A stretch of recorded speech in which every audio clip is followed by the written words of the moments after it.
trade with England. He believed that Britain was a nation of shopkeepers, and without trade they would fall. Other countries' economies were dependent on trade with Britain, though. Even his brother, King of Holland, couldn't stick with this system, and he got kicked off his throne. The Pope couldn't stick with the system. The Pope gets arrested for years. The Pope excommunicates Napoleon. People smuggled British goods through Spain and Portugal. In reaction to this, Napoleon goes into Spain.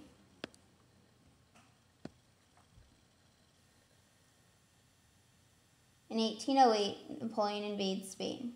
He thought everyone would welcome him. He wanted to create a better government, and he wanted to separate the church and state, but people didn't want him there. He forces the Spanish king to resign, and the people rebel. He puts his brother Joseph Bonaparte on the throne. The warfare in Spain was guerrilla warfare. The Spanish don't really have an army that they can use on the field against France, so they use this new kind of warfare. It was small surprise attack, hits, and runs. Throw a bomb, just go throw a bomb into their land, wherever they were stationed. This was the kind of war that is used in Iraq today. Napoleon can't win. He is working in Spain for years.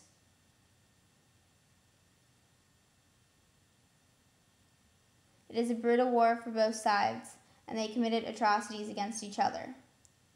The British sent in Sir Arthur Wellesley to help Spain. He led the troops.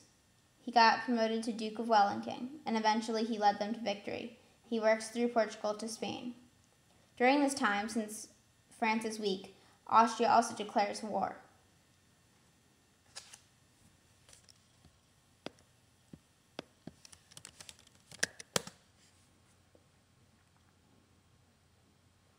Napoleon leaves some troops in Spain, and he puts some in Austria. He beats Austria, but he gets weakened.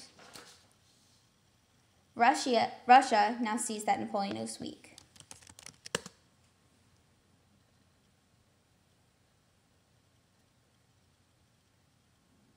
The Tsar rejects the continental system. He believes that he can break free of this continental system because Napoleon is weak. They want British trade in because they were losing money. Napoleon creates a grand armée and decides to invade Russia. 500,000-ish men are in the Grand Armée. Not all of them are French. He gets mercenaries.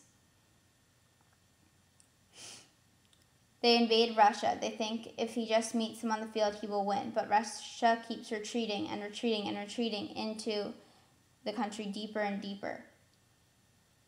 Along the way, they burn all the resources, so Napoleon's troops are starving. Finally, they have a battle, the Battle of Borodino, on September 7, 1812. More Russian soldiers die than French, but the Russian army is not destroyed and they retreat. It's kind of a draw. Napoleon marches into Moscow. The Russians burn down the city. Napoleon doesn't have shelter. He thinks the Tsar will sit down and negotiate a new system, but the Tsar never responds to his invitations or goes to Moscow. Napoleon realizes that he is going to get trapped in the Russian winter, so Napoleon retreats.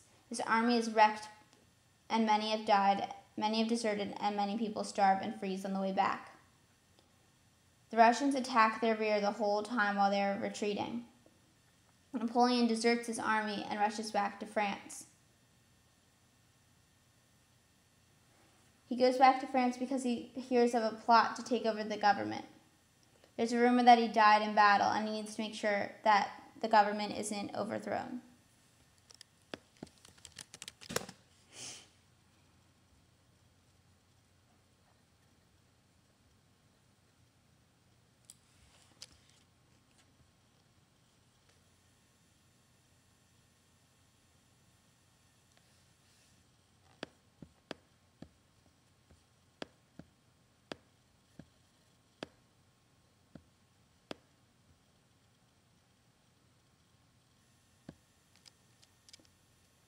In 1813, Prussia declares the War of Liberation, with the encouragement of Russia.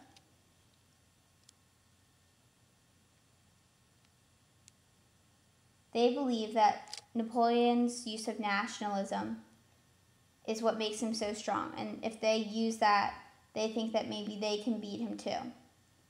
So they take all their German nationalism against the French. All the German states, Austria, Russia, Prussia, Sweden, Britain, and Spain are all fighting in France.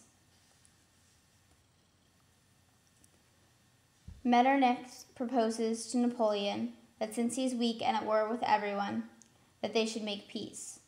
All Napoleon would have to do is return all the lands that he's taken over. Napoleon never even replies.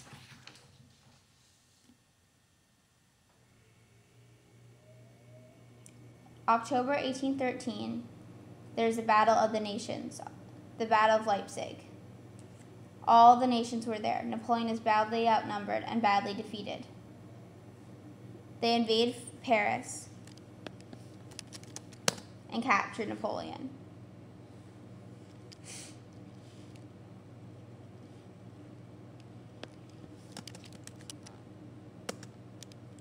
Napoleon is exiled to Elba.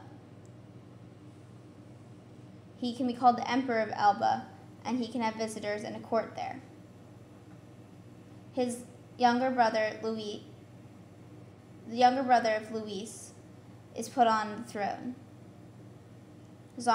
because he accepts a constitutional monarchy. Napoleon escapes for 100 days, and the Battle of Waterloo comes in 1815, where everyone declared war on Napoleon, but only British and Prussians get there in time.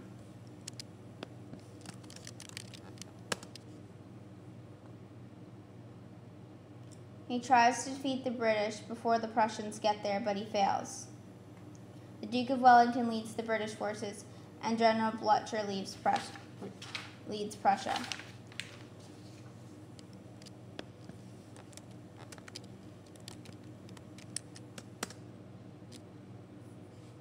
He's exiled to St. Helena in 1815. It is not close to Europe. It is in the middle of the Atlantic Ocean. It used to be a stopping point for ships on their way to the Americas. On the island, he wrote his autobiography. He wanted to influence how history would think of him. He wrote about the good things he did, and he wrote about his Napoleonic Code. He died in 1821.